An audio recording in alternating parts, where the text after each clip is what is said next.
여러분, 화면에 저 검은색 네모 보이시나요? 해외 드라마, 뮤직비디오에도 등장하며 글로벌 아이돌급 인기를 끌고 있는 우리나라 김입니다. K-팝, K-드라마, K-뷰티 등을 뒤이어 김을 비롯한 우리나라의 수산물 K-시푸드가 세계인을 사로잡았다고 하는데요. 어떻게 된 일인지 지금부터 K-시푸드에 대한 궁금증 해결하러 가볼까요?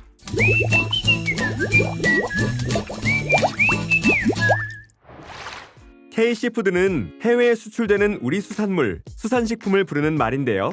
2022년 우리나라 수산물 수출 실적은 약 31억 6천만 달러로 역대 최고치 기록. 2021년과 비교해서 11.8%가 성장했다고 하니 K-시푸드의 저력, 놀랍죠? 이렇게 K-시푸드가 세계적으로 인기를 끌 수 있었던 이유는 무엇일까요?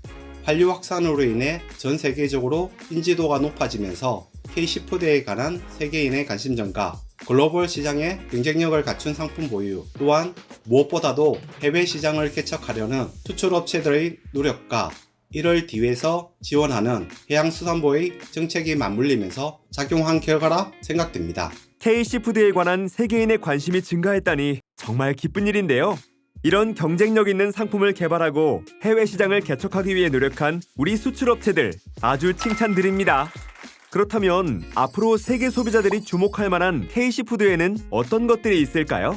우리나라는 양식 산업에 경쟁력이 있는 국가로 넙치, 전복, 굴 등 활수산물 수출에 경쟁력을 가지고 있습니다. 기존 주력 수출 시장인 일본, 중국, 미국 외에도 EU, 아세안 등 신흥 시장에서 수요가 증가하고 있어 수출이 지속적으로 증가할 것으로 기대됩니다. 하지만 최근 글로벌 경기 침체, 소비 심리 위축 등으로 수출 전망이 좋지 않다고 하는데요.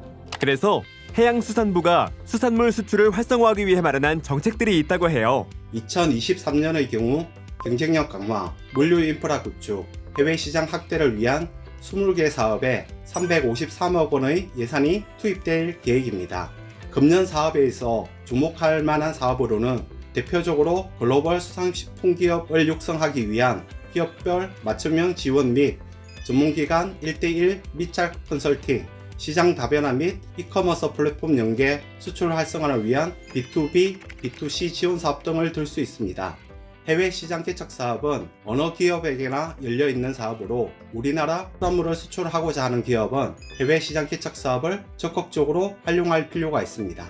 국내 수출 기업을 위한 정책, 그리고 해외 지원 정책, 바이어와 수입업체를 위한 정책들이 세부적으로 나눠져서 추진되고 있다니 놀랍습니다.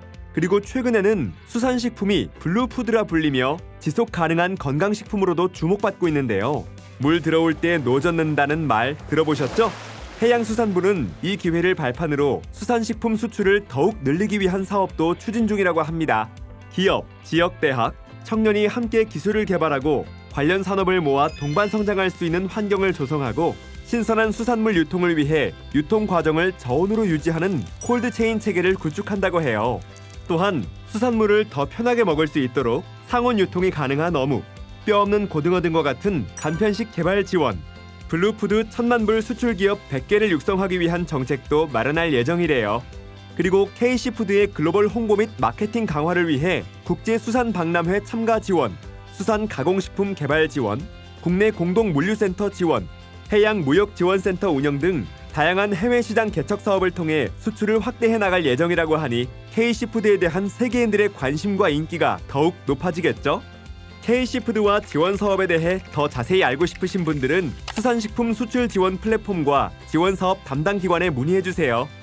올해 수산물 수출 목표액은 35억 달러라고 하는데요. 목표를 달성하기 위해서는 여러분들의 응원은 물론 우리 먼저 K-시푸드를 사랑해야겠죠?